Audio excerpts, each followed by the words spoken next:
अच्छा बच्चे, starting with the name of Allah Almighty, in today's lecture we are going to wind up this chapter, that is chapter number 12, accounting for partnership, and the last topic that we are going to discuss is the liquidation of the partnership.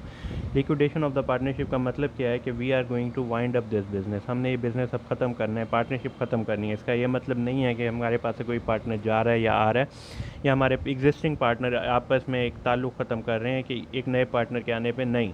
Partnership की liquidation का मतलब है कि जो partnership business जिसको जो आपने establish किया हुआ था, जिस पे आप काम कर रहे थे, today you are going to complete that और फिनिश दैट बिजनेस। ठीक है, लिक्विडेशन ऑफ पार्टनरशिप। अब इसमें एग्जांपल जो आपके पास आएगी ना, वो सॉरी एग्जांपल कह रहा हूँ, सिचुएशंस हैं जिसके ऊपर रहते हुए आपने इस प्रोसेस को समझना है। पहला है प्रोसेस नो कैपिटल डेफिशिएंसी, यानी जितना चाहिए पैसे। हमने यहाँ पे एक बात याद रखिएगा कि whenever you are going to wind up your business, आपने अपनी लिक्विडिटी के वक्त सबसे पहले जो चीज़ फुलफ़िल करनी है वो अपनी लाइबिलिटी करनी है।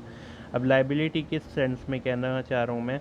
लाइबिलिटी ये कि जितने आपने कर्ज लिया है या अमाउंट बोरो किए हैं, जितने आपके ऊपर डेट्स हैं आपके पार्टनर्स के ऊपर, सबसे पहले बिज़नेस के अंदर, यानी बिज़नेस के अंदर जो बिज़नेस पार्टनरशिप बिज़नेस के ऊपर जितना भी डेट है, हम उसे वाइंड अप करेंगे। सबसे पहले हमने अपनी लाइबिलिटीज़ को पे ऑफ करने, लाइबिलिटीज़ अपनी ख़त्म करनी है। ठीक है, उसके बाद जो रेस्ट ऑफ द अमाउंट है जो आपके पास बचेगी, उसे आपने डिस्ट्रीब्यूट करना है अमंग द पार्टनर। ठीक हो गया। अब यहाँ पे इन्होंने एग्जांपल दिया, उस एग्जांपल को डिस्कस करते हैं। अज्यूम डेट बोर्ड्स पता नहीं कहाँ से ये शुरू हो रहा है, एक सेकंड ज़रा देख लेते हैं। हाँ, उन्होंने आपको एक आइडिया क्रिएट करके दिया है कि प्रायर टू द लिक्विडेशन जैन का जो क्या नाम है इक्विटी है वो 70,000 है, परेज की 66 है, रशीद की 62 है। ठीक है, 70 for Jain, 66,000 for Perez and 62,000 for Rashid. Jain, Perez और रशीद, इन तीनों की इक्विटी आपके पास आ गई है। ठीक है, अब वो कहते क्या हैं? Assume that board sells its non cash asset, वो तमाम एसेट जो कैश की फॉर्म में नहीं है, मतलब जिसमें बिल्डिंग हो गई, प्लांट हो गई, मशीनरी हो गई, ये तमाम एसेट्स हैं, नॉन कैश एसेट्स हैं। ठीक है, फॉर अ नेट गेन, उन्हें 6,000 का जब सारे एसेट्स को बेचा है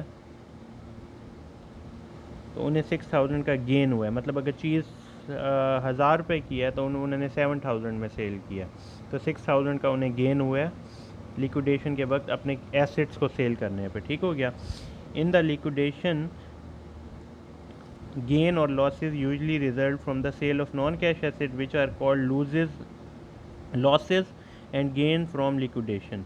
ठीक है, हमने इसके ऊपर जो वर्ड यूज़ करना है वो क्या यूज़ करना है? Losses and gain from liquidation. Partner share losses and gains from liquidation according to their income sharing ratio. उन्होंने कहा कि हमने ये जो पार्टनर्स हैं इनके दरमियान ये जो 6,000 का गेन है उसे डिस्ट्रीब्यूट कर देना है।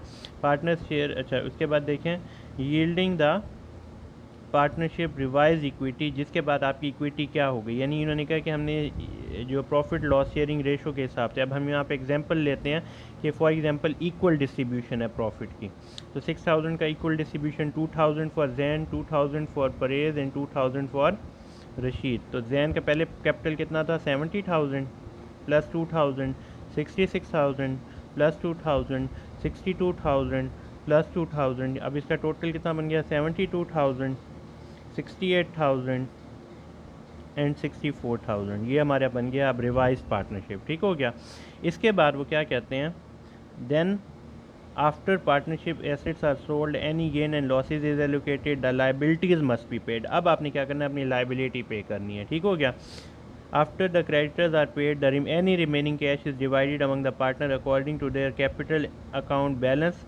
Boards only liability at liquidation is 20। वो कहते हैं जब हमने ये लिक्विडेशन का प्रोसेस स्टार्ट किया तब हमें पता चला कि कंपनी के ऊपर लाइबिलिटी है 20,000 की। So if we are paying that amount, हम वो अमाउंट पे करते हैं, तो ये लाइबिलिटी आपकी क्या हो जाएगी? कम हो जाएगी। When ever your liability will decrease it will be in the debit side. और किसकी फॉर्म में देंगे? हम कैश पे ऑफ करेंगे। तो कैश आप जब पे ऑफ करेंगे अपनी लाइबिलिटी को फुलफ़िल करने के लिए, पे ऑफ करने के लिए, तो उसके लिए कैश आपका एसेट है, एसेट डिक्रीज़ हो रहा है, क्रेडिट साइड पे आएगा। उसके बाद आपने देखना है कि रेस्ट ऑफ द अमाउंट आपके पास क्या बची है, उसको आपने जिससे entries to record the payment to creditor and the final distribution of cash as follows. अब उन्होंने यहाँ पे आपको क्या कहा है, जब आपने 20,000 पे ऑफ कर दिया, अभी भी कोई कैपिटल डेफिशिएंसी नहीं है। बच्चे क्या गलती करते हैं इस क्वेश्चन को सॉल्व करते वक्त, वो कहते हैं कि सबका ये सारे कैपिटल को प्लस कर लेते हैं, उसकी जो भी टोटल अमाउंट आती है, टोटल अमाउंट में से माइनस कर देते हैं 20,000, ठीक है। 20,000 माइनस करने के बाद जो बाकी अमाउंट बचती है ना, रिमेनिंग अमाउंट, उसको वो डिस्ट्रीब्यूट करते हैं अमंग द पार्टनर। वो बाकी अमाउंट डिस्ट्रीब्यूट करने का मतलब ये है कि आपकी इक्विटी में डेफिशिएंसी है। कैपिटल क्या है? Capital is basically the sum of debt and equity. ये आपका डेट है, ये आपका डेट है, और ये आपके पार्टनर्स की इक्विटी है। कैपिटल डेफिशिएंसी का मतलब, नो कैपिटल डेफिशिएंसी का मतलब ही यही है कि कोई कैपिटल में डेफिशिएंसी नहीं है। आप डेट भी पे कर सकते हैं, आप पूरी पूरी इक्विटी भी पे कर सकते हैं। बच्चे गलती ये करने लगते हैं कि तमाम इक्विटी को प्लस करके उसमें से डेट पे कर देते हैं, और बाकी इक्विटी की जो अमाउंट होती है ना, उसको कहते हैं कि ये पार्टनर्स को देनी है। ऐसी बात नहीं है। ये बाकी अमाउंट देने का मतलब क्या है कि जब इसमें से 20,000 माइनस करेंगे तो इनकी इक्विटी क्या हो जाएगी? कम हो जाएगी।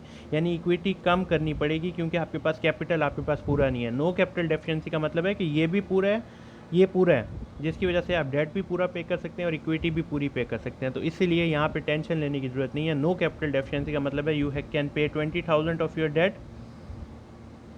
You can pay all of your equity. तो जब हमने डेट पे किया, लाइबिलिटी कम हो गई, कैश भी कम हो गया। जब हम इक्विटी पे आते हैं, तो जब हम इक्विटी पे ऑफ कर रहे होंगे, ठीक हो गया, तो कैपिटल ऑफ जैन 72,000 से क्रेडिट हो गया, क्योंकि वो डेबिट हो गया, वो कम हो रहा है। कैपिटल ऑफ परेज कम हो गया, कितने थाउजेंड से? 68,000 से।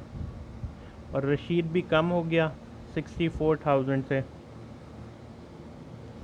अब ये सारा कैपिटल हमने जब पे किया, किस फॉर्म में किया? कैश की फॉर्म में किया। तो 2,04,000। अब आप क्वेश्चन पूछेंगे कि sir it is not compulsory that the company will have the cash. तो हमने तो ये बात नहीं कही कि कैश है, हमने तो पहले ही कहा कि कैश तो है जितना भी होगा, प्लस नॉन कैश एसेट्स वो होते हैं जो लैंड, बिल्डिंग, मशीनरी वगैरह वगैरह, वो तमाम नॉन कैश एसेट्स को हमने सेल करना है, और सेल करने के बाद हमें उसके अंदर से कैश मिलेगा, ठीक है। तो वो सारे कैश की फॉर्म में पे ऑफ करेंगे, और आपकी लाइफ ये क्या होगी? कंपनी के कैश कम हो जाएंगे, और कंपनी का कैपिटल भी क्या होगा? कम हो जाएगा, ठीक हो गया। इसके बाद हम आते हैं दूसरी सिचुएशन में, जिसमें कैपिटल डेफिशिएंसी है। कैपिटल डेफिशिएंसी का मतलब है कि the capital is not sufficient to pay the debts and equity, यानी इतना कैपिटल नहीं है कि पूरा पूरा डेट और इक्विटी पे ऑफ हो जाए। अब इस सूरत हाल में हमने क्या करना होगा, ठीक है। उन्होंने यहाँ पे एग्जांपल एक डिस्कस की है, उसे पढ़ते हैं। State assume that Jain, Perez and Rashid operate their partnership in boards for several years, sharing income and loss equally. The partners then decide to liquidate immediately prior to that final distribution of cash. The partners recorded capital balance are Jain का इतना रह गया, Perez का इतना रह गया, रशीद का negative में 3,000 रह गया। अब जब हमने सारी लाइबिलिटीज़ पे कर दी और इक्विटी पे ऑफ करने लगे, तो जो रशीद की इक्विटी है वो नेगेटिव की 3,000 है। रशीद की इक्विटी कितनी है? नेगेटिव की 3,000 है। अगर हमने इसे पे ऑफ करना है, तो रशीद प्लस का 3,000 करेगा, पे करेगा कंपनी को, जिसके बाद कंपनी की जो जो डेफिशिएंसी है वो ज़ीरो पे आ जाएगी। इस वक्त 3,000 की डेफिशिएंसी है। दोबारा मेरी बात समझे, कंपनी का कैपिटल था जिसमें डेट और capital was equivalent to debt and equity, ठीक है। Debt you paid the debt first, later you have the equity in the negative 3,000। आपने अगर इसे 0-0 करना है, सारी चीज़ें पे ऑफ करनी है, तो आपको यहाँ 3,000 डेफिशिएंसी के लिए प्लस करना पड़ेगा 3,000। तो यहाँ पे आप रशीद से कांटेक्ट करेंगे, उसे कहेंगे कि सर हमने सब कुछ पे ऑफ कर दिया है, लेकिन अभी आपके पास नेगेटिव 3,000 आ रहा है, ठीक है। आप काइंडली एक काम करें कि वो 3,000 रुपये हमें दे दें, ताकि आपका बैलेंस ज़ीरो आ जाए। इस वक्त आपका नेगेटिव में, मतलब अगर आपने फॉर एग्जांपल रशीद ने कभी इन्वेस्टमेंट की थी ना 10,000 की बिज़नेस में, हम जब सारी चीज़ों को पे ऑफ किया, लॉसेस पे किए, लाइबिलिटीज़ पे किए, अब जो बाकी हर बंदे के पास जो पैसे आ रहे हैं ना, वो नेगेटिव में 3,000 आ रहे हैं, ठीक है। तो उसे 10,000 तो उसके वैसे ही गए, बाकी 3,000 रुपये नेगेटिव में आ गए। उससे पे ऑफ करने के लिए, उसे ख़त्म करने के लिए हम रशीद से कांटेक्ट करें, हम कहेंगे यार सर वो आपने 3,000 अभी कंपनी को देने हैं ताकि आपका बैलेंस ज़ीरो हो। अब दो सिचुएशंस हो सकती हैं, या तो Rashid will agree to pay the amount, या रशीद कहे कि नहीं भाई मैंने गलती कर दी है आप लोगों के पास इन्वेस्टमेंट करने, I am not agree to pay any stuff for this company, हमने इस कंपनी को मैं 1 रुपया भी अब और नहीं देता। तो पहली सिचुएशन आसान वाली देखते हैं कि एग्री कर लेता है, तो जब रशीद हमें 3,000 रुपये कंपनी को देगा तो रशीद का कैश, सॉरी कंपनी का कैश 3,000 से बढ़ जाएगा और रशीद का कैपिटल 3,000 से बढ़ जाएगा। लेकिन याद रखें ये 3,000 का मतलब ये नहीं है उसके पास प्लस 3,000 आ रहा है, उसका पहले नेगेटिव 3,000 का बैलेंस पड़ा हुआ है। जब वो और 3,000 देगा तो अब उसका कैपिटल कंपनी में कितना रह गया है, ज़ीरो रह गया। उसने अब कंपनी में कोई भी और कैपिटल इन्वेस्टमेंट नहीं करनी, उसका मतलब कैपिटल की इक्विटी इन्वेस्टमेंट उसकी कंपनी में नहीं है, तो ज़ीरो बैलेंस आ गया। तो यहाँ पे कैपिटल ऑफ रशीद पे ऑफ हो गया। अब बाकी अमाउंट कितनी रह गई है, इन्होंने यहाँ पे बताया हुआ है। रशीद जैन की कितनी है 19 और परेज़ की कितनी है 8,000। तो जैन और परेज़ अपने पैसे लेंगे, तो जब हम जैन को कैपिटल देंगे तो capital of Jain will decrease, capital of Perez will decrease by the amount that is 19,000 and 8,000। ठीक हो गया। और कैश हमारा क्या हो गया, डिक्रीज़ हो गया विद 27,000। यहाँ तक हमारी बात कंप्लीट हो गई। ये उस सूरत में था जब Rashid was agree to pay the deficiency. ठीक है, उसने कहा कि भाई मेरा नेगेटिव में बैलेंस है, मैं आपको 3,000 रुपये देता हूँ ताकि मैं आपको कंपनी का बैलेंस ज़ीरो हो जाए कंपनी में और बाकी अमाउंट आप लोग पे ऑफ कर लें। ठीक हो गया। लेकिन if Rashid disagree to pay any additional, उसने कहा पहले मुझे नुकसान हुआ पड़ा है, कंपनी तो वैसे ही वाइंड अप हो रही है, मैं कोई 3,000 रुपये और नहीं दे रहा, मेरा नेगेटिव बैलेंस है वो नेगेटिव खुद ही बांट लो, मुझे मैं कोई नहीं दे रहा। अब यहाँ पे है कि how we are going to manage that. अब यहाँ पे वही सिचुएशन है कि जो स्टेटेड रेशो है हम यहाँ पे आसानी के लिए कहते हैं कि इक्वली डिस्ट्रीब्यूट किया जाएगा उस अमाउंट को। अब 1,500 पे ऑफ करेगा जैन एंड 1,500 पे ऑफ करेगा परेज़। दोनों ने 1,500 रुपये कंट्रीब्यूट किया ताकि ये 1,500 और 1,500 दोबारा से मिला के प्लस 3,000 बन जाए और नेगेटिव 3,000 का बैलेंस पहले से है जो कि रशीद का था। तो कंपनी कहाँ पे, इक्विटी कहाँ पे आ जाएगी, ज़ीरो। तो यानी इन्होंने रशीद की इक्विटी को ज़ीरो पे पहुँचाया है, क्योंकि रशीद की इक्विटी में नेगेटिव 3,000 थे। इन्होंने अपने कैपिटल से, परेज़ ने अपने कैपिटल से 1,500 रुपये दिए, रशीद ने अपने कैपिटल से 1,500 रुपये दिए, तो इन्होंने कितने कंट्रीब्यूट किए 3,000। तो वो नेगेटिव का 3,000 जो रशीद का बैलेंस था और इनका बैलेंस था, अब उसका बैलेंस क्या आ गया, ज़ीरो। अब इसकी एंट्री क्या पास होगी, कैपिटल, पहले तो अभी यहाँ पे देखें ना, जब रशीद पैसे दे रहा था तो रशीद का कैपिटल तब भी 3,000 से बढ़ा था, लेकिन क्योंकि पहले नेगेटिव 3,000 था, उसका प्लस का 3,000 ने उसका बैलेंस ज़ीरो कर दिया। तो कैपिटल ऑफ रशीद इंक्रीज, ये यहाँ पे सॉरी ये इंक्रीज़ का साइन आएगा, कैपिटल ऑफ रशीद बढ़ेगा 3,000 से और कंपनी का कैश बढ़ेगा 3,000 से। ये तो थी कैश आ रहा था, लेकिन जब वो कहते हैं कि हम 1,500 रुपये दे दें तो कैपिटल अभी भी रशीद का ही बढ़ेगा, कैपिटल बढ़ेगा रशीद का विथ 3,000, लेकिन यहाँ पे कैपिटल कम होगा जैन का विथ 1,500 एंड कैपिटल कम होगा परेज़ का विथ 1,500। तो इस तरह हम जो डेफिशिएंसी है उसे फुलफ़िल कर लेंगे। अब बाकी कैपिटल कितना रह गया, जो जैन का कैपिटल था पहले वो था 17,000 सॉरी 19,000 और परेज़ का कैपिटल कितना था 8,000। इन लोगों का पहले कैपिटल का बैलेंस ये था 19 इसका था 8 इसका था। इसने 1,500 अपने कैपिटल में से दिए ताकि ये रशीद का कैपिटल ज़ीरो कर सके, इसने 1,500 अपने कैपिटल में से दिए ताकि परेज़ का कैपिटल ज़ीरो कर सके। इसके कैपिटल में जो बाकी पैसे पड़े हुए हैं वो 17,500 पड़े हैं, इसके कैपिटल में जो बाकी पैसे पड़े हैं वो कितने पड़े हैं 6,500 पड़े हैं। ठीक हो गया। अब जब इन दोनों को पे ऑफ करेंगे लिक्विडेशन के वक्त तो इनका कैपिटल कंपनी में क्या हो जाएगा, कम हो जाएगा। जैन का कैपिटल कम हुआ विद 17,500 के साथ and capital of Perez will decrease by 6,500।